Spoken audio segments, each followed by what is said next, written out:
शहर के नेहरू उद्यान में वह हर रोज शाम को अकेले ही आया करती थी।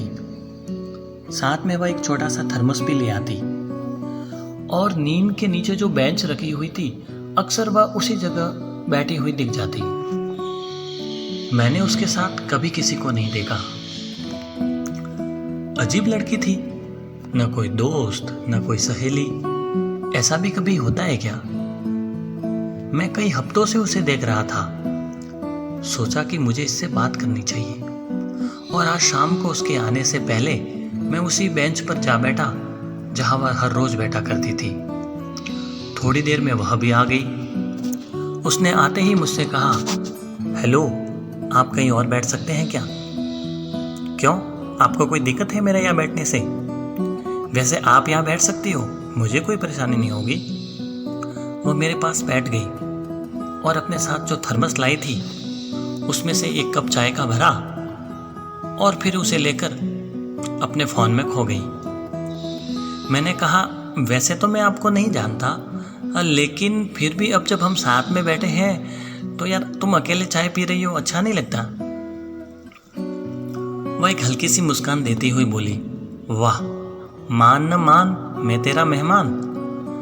अजी शुक्रिया, कम से कम आपने हमको मेहमान तो माना। और जब मेहमान मान ही लिया है तो एक कप चाय तो हमारे साथ शेयर कर ही सकती हो। मैं हर संभव प्रयास कर रहा था कि वह मुझसे बातें करे। आखिर मैंने उसकी तरफ देखना बंद कर दिया। थोड़ी देर में उसने अपना फोन रखा और मेरी ओर देखकर कहा, हाय, मैं निधि। वैसे मुझे किसी से बात करना अच्छा नहीं लगता। मैं श्रेयांश, मुझे भी किसी से बात करना पसंद नहीं, लेकिन मैं आपको यहाँ कई दिनों से अकेले बैठे हुए देख रहा हूँ तो सोचा कि आपसे बात करूँ। उसने अपने बैग में से एक कप निकाला और थर्मस में चाय भरकर मेरे हाथों में थमा दी।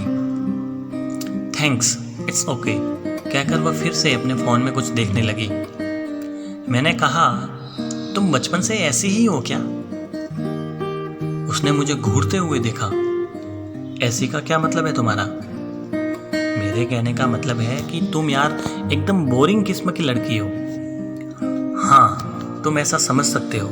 वैसे तुम क्या, मुझे हर कोई यही समझता है कि मैं एकदम बोरिंग हूँ, लेकिन मुझे अच्छा लगता है अकेले में बैठना, अपने पसंद के गाने सुनना और खासकर ये थर्मस वाली चाय।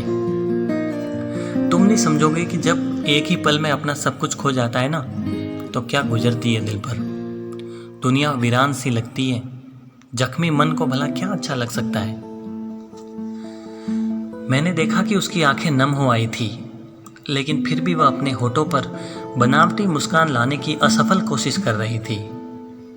मैंने उससे कहा कि वैसे मुझे पूछना तो नहीं चाहिए, लेकिन फिर भी तुम यदि चाहो तो मुझे अपने बारे में बता सकती हो, शायद तुम्हारा मन हल्का हो जाए। उसने मेरी ओर देख करके कहा, 6 महीने पहले मेरी मुलाकात राजेश से हुई थी। वह पहली बार मुझे कॉफ़ी शॉप में मिला था। बारिश का मौसम था, शाम को हल्की हल्की बूंदाबांदी हो रही थी। मैं भी टहलते टहलते वहाँ चली गई। मौसम अच्छा था तो सोचा एक चाय तो बनती है। उस दिन किस्मत ऐसी कि यार कॉफ़ी शॉप में एक भी टेबल खाली नहीं थी। मुझे कोने में एक टेबल दिखा जहाँ एक ही लड़का बैठा हुआ था, तो सोचा वहीं जाकर बैठ जाती हूँ। माफ़ कीजिएगा, मैंने आपको डिस्टर्ब किया। एक्चुअली यहाँ कोई टेबल खाली नहीं है, तो क्या मैं यहाँ बैठ सकती हूँ? उसने कहा, हाँ हाँ, क्यों नहीं। वैसे भी मैं अपने एक दोस्त का इंतज़ार कर रहा था, लेकिन किसी कारण से अब वो नहीं आ रहा है। मैंने थैंक्स कहा और वहाँ बैठ गई और वेटर को 2 चाय लाने का बोल दिया। उसने कहा, 2 चाय क्यों? मैं तो अभी निकल रहा हूँ। मैंने कहा, 10 मिनट मेरे साथ बैठ जाओगे तो कोई दिक्कत हो जाएगी क्या? वैसे मुझे अकेले चाय पीना अच्छा नहीं लगता। तब तक वेटर चाय ले आया। उसने कहा, अब जो मैं आपके साथ चाय शेयर कर ही रहा हूँ, तो क्या मेरे इस अनजान दोस्त का कोई नाम भी है या फिर नहीं? उसने मुस्कुराकर कहा, निधि। और तुम्हारा? राजेश, यहीं शिवाजी नगर में रहता हूँ। मैंने उससे पूछा, वैसे क्या करते हो तुम?" उसने कहा, कुछ खास नहीं, एक न्यूज़ चैनल में एडिटर हूँ, खबरों की खोज में इधर उधर भटकता रहता हूँ। "अच्छा, तो श्रीमान पत्रकार हैं?" उसने कहा, "हाँ, कुछ ऐसा ही समझ लो।" "और तुम क्या करती हो?" "राइटर हूँ, किस्से कहानियाँ लिखती हूँ, और मैं भी तुम्हारी तरह कहानियों की खोज में भटकती रहती हूँ।" उसने मजाकिया अंदाज में कहा, "वाह, क्या बात है, तो आज दो भटकती आत्माओं का मिलन हुआ है। कहीं मुझ में तो कोई कहानी नहीं खोज रही हो ना? मैंने अक्सर देखा है राइटर लोग ऐसे ही अनजान लोगों से बातें कर उनमें कहानियाँ खोजते हैं।" "हाँ, ऐसा हो भी सकता है, लेकिन फिलहाल तो मैं बस ऐसे ही पूछ रही थी। खैर, अच्छा लगा तुमसे मिलकर। अभी मुझे जाना होगा यार।" जाते हुए मैंने उसे अपने नंबर दे दिए और कहा कि कभी फुर्सत हो तो इस भटकती आत्मा को भी याद कर लेना। उसके बाद मैं वहाँ से चली गई। उसको थोड़ा अजीब लगा कि यार क्या लड़की है, घंटे भर की मुलाकात में ही नंबर दे दिए, बिना कुछ मेरे बारे में जाने।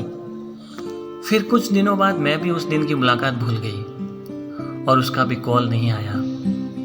मेरे फाइनल ईयर के एग्ज़ाम शुरू हो गए थे। जिस दिन मेरा लास्ट पेपर था, उसी दिन सुबह 4 बजे मेरे मोबाइल पर एक अनजान नंबर से कॉल आया। जब मैंने कॉल रिसीव किया तो सामने से आवाज़ आई, "और भटकती आत्मा, कैसी हो? पहचाना मुझे?" "राजेश? अरे यार, मैंने तो सोचा था कि तुम उस दिन की मुलाकात के बाद मुझे भूल ही गए होंगे। और कैसे हो, कहाँ हो आजकल?" मैंने एक साथ कितने ही प्रश्नों की बौछारें कर दी। उसने कहा, "अरे निधि, थोड़ा ब्रेक लगाओ, बताता हूँ यार। इतने दिनों में कश्मीर में रिपोर्टिंग करने आया हुआ था। वो धारा 370 हटा दी है ना वहाँ, तो सरकार को अंदेशा था कि कहीं घाटी में दंगे वंगे ना हो जाए। हमारे चैनल की ओर से मुझे भेजा गया था वहाँ पर रिपोर्टिंग करने के लिए, इसलिए बात नहीं हो पाई। तुम बताओ, क्या कर रही हो आजकल?" मैंने कहा, "मैं जोधपुर आई हुई हूँ। फाइनल ईयर के एग्ज़ाम चल रहे हैं ना, और आज लास्ट पेपर है। क्या तुम मुझे शाम को कॉल कर सकते हो? अभी मुझे एग्ज़ाम देने जाना है।" "ठीक है, फिर शाम को बात करते हैं।" यह कहकर उसने फ़ोन रख दिया। मैं भी एग्ज़ाम देने चली गई। शाम को हॉस्टल आई और वापस घर जाने के लिए पैकिंग करने लगी। मैं बहुत खुश थी। एक तो एग्ज़ाम ख़त्म हो गए थे और कितने दिनों के बाद आज राजेश का कॉल आया था। मैंने पैकिंग कर बालकनी में रखी कुर्सी पर जाकर बैठ गई। राजेश से मैं सिर्फ एक बार मिली थी और हम दोनों मुश्किल से घंटा भर साथ में बैठे होंगे, लेकिन उस छोटी सी मुलाकात में ही राजेश की बातें और उसका व्यवहार मुझे बहुत अच्छा लगा। तभी मेरे फ़ोन पर घंटी बजी। राजेश का ही कॉल था। मैंने झट से कॉल उठाया और कहा, "हाँ, तो और बताओ भटकती आत्मा, कैसे हो तुम?" "मैं अच्छा हूँ, आज ही काम से फ्री हुआ था, सोचा तुमसे बात कर लेता हूँ। कहीं तुम भूल तो नहीं गई?" "अरे नहीं, मैं तुम्हें कैसे भूल सकती हूँ। वैसे हम मिल सकते हैं क्या? मैं भी बहुत दिनों से थोड़ा ब्रेक लेने की सोच रहा था। कल बॉस ने 2 दिन की छुट्टी दे दी है, तुम यदि फ्री हो तो हम मिल सकते हैं।" उसने कहा, "ठीक है, वैसे तो मैं कल जा रही थी, लेकिन कोई बात नहीं, हम कल मिलते हैं। तो फिर कल 12 बजे मिलते हैं, तब तक मैं भी जोधपुर पहुंच जाऊंगा।" फिर उसने फ़ोन रख दिया। दूसरे दिन वह जालोरी गेट पर पहुंचकर मुझे कॉल किया। मैं रिक्शा लेकर वहां पहुंच गई। फिर हम मेहरानगढ़ फोर्ट देखने गए, वहाँ से घंटाघर और फिर रातानाड़ा सर्किल के पास में जो एक बगीचा था, वहीं जाकर बैठ गए। पूरे दिन हमारे बीच सिर्फ एग्ज़ाम, कश्मीर में न्यूज़ रिपोर्टिंग के दौरान वहाँ के कुछ किस्से और मेरी कहानियों के बारे में बातें होती रही। एक बार भी मुझे ऐसा नहीं लगा कि वह मुझसे कोई और बात करना चाह रहा हो। शाम के 5 बजे थे। उसने कहा, "अब हमें चलना चाहिए।" मैंने उससे कहा, "फिर कब मिलेंगे?" तो उसने कहा कि वैसे तो हम दोनों के पैरों में चक्कर है, तो कभी न कभी तो मिल ही जाएंगे, लेकिन अगली बार मैं तुमसे उसी कॉफ़ी शॉप पर मिलना चाहूँगा जहाँ हम पहली बार मिले थे। मैंने कहा, "तो फिर ठीक है, हम अगली बार उसी टेबल पर मिलेंगे और उसी कॉफ़ी शॉप पर।" उसने कहा, "हाँ, लेकिन इस बार चाय तुम्हारे हाथ पीऊँगा मैं तो।" मैंने कहा, "ठीक है", और हम दोनों वहाँ से चल दिए। उसने मुझे हॉस्टल छोड़ा और फिर वहाँ से चला गया। दूसरे दिन मैं अपने घर आ गई। उसके बाद बहुत दिनों तक उससे कोई बात नहीं हुई। मैं भी अपनी कहानियों की खोज में एक गांव से दूसरे गांव घूमती रहती।